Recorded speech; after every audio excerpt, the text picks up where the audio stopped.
आजकल तो कोई भी ऑफिस से शुरू करके बैंक से लेकर किसी पब्लिक प्लेस या स्कूल और कॉलेज तक बाहर से जुड़े लोगों की गतिविधियों पर कैमरा के जरिए नजर रखा जाता है।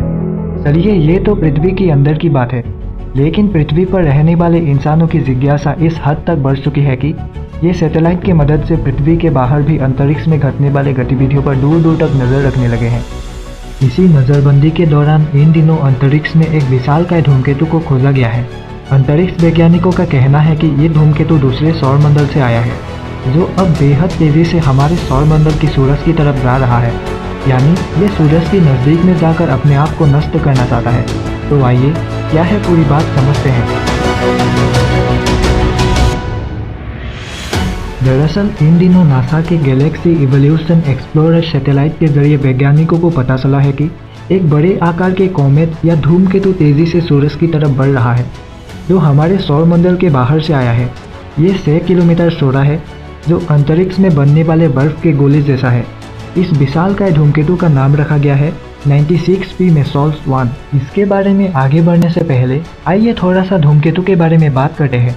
वैसे धूमकेतु कभी कभी आसमान में देखे जाने वाले लंबी पूंछ वाली एक गतिशील आकाशीय पिंड होता है, जो पत्थर, धूल, बर्फ और गैसों के बने होते हैं। वैसे ये ग्रहों के जैसे ही सूरज के चारों तरफ घूमते रहते हैं। इसमें काफ़ी मात्रा में धूल और गैस निहित होती है। जब कोई धूमकेतु सूरज के नज़दीक बढ़ता जाता है, तब सूरज के प्रभाव से इसमें समाई हुई गैसों का बाष्पीकरण हो जाता है। इस वजह से इसमें से बाहर निकलने वाली गैस और धूल काफ़ी लंबी पूंछ के आकार में बदल जाती है।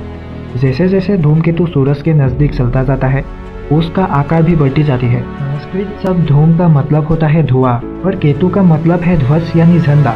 दरअसल ये आकाशीय पिंड अपने पूंछ के साथ देखने में लहराती हुई किसी ध्वजा यानी झंडे की तरह लगता है, इसलिए इसे धूमकेतु कहा जाता है। और ये अपने पूंछ के साथ देखने में खुली हुई लंबी सी बालों की तरह लगने के कारण पश्चिमी भाषा में इसे कॉमेट कहा जाता है।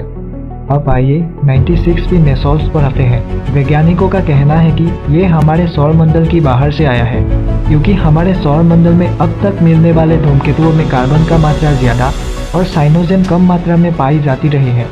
लेकिन इस वाले धूमकेतु में कार्बन की मात्रा बहुत ही कम है और साइनोजन की मात्रा 1.5% है। इसलिए वैज्ञानिकों को लगता है कि ये हमारे सोलर सिस्टम से बाहर का है। मुझे लगता है कि साइनोजन के बारे में हमारे पास ज़्यादा जानकारी नहीं है। साइनोजन एक केमिकल कंपाउंड है जो तीखी गंध वाली, रंगहीन और अत्यधिक जहरीली गैस है। वैसे जब ये बुध ग्रह के पीछे से निकला, तब इसके बारे में सबसे पहले नासा के गैलेक्सी इवोल्यूशन एक्सप्लोरर सैटेलाइट के जरिए वैज्ञानिकों को पता चला था। पहले तो इसके पीछे से निकलने वाली पूंछ सफ़ेद रंग की थी, क्योंकि इसमें से बर्फ और इसके साथ में गैस निकल रही थी। लेकिन ये जैसे जैसे सूरज की तरफ बढ़ता जा रहा है, गर्म होकर लाल होते जा रहे हैं। वैसे वैज्ञानिक अभी भी इस पर नज़र गड़ाए बैठे हैं।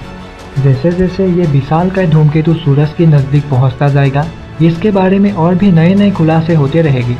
वैसे इस धूमकेतु का आविष्कार बहुत ही पहले किया गया था, साल 1986 में खगोल विज्ञानी डोनाल्ड मेसल्स के जरिए। वैसे छोटे साइज वाले धूमकेतु सूरज के नज़दीक जाकर खत्म हो जाते हैं, लेकिन इस वाले का साइज कुछ ज़्यादा ही बड़ा है। जानकारी के मुताबिक ये हमारे माउंट एवरेस्ट का 2/3 है। अब तक ये सूरज के पास से 5 बार गुजर चुका है। बड़े आकार का होने की वजह से ये पहले खत्म नहीं हुआ था, लेकिन इस बार हो सकता है कि ये सूरज के प्रभाव में आकर खत्म हो जाए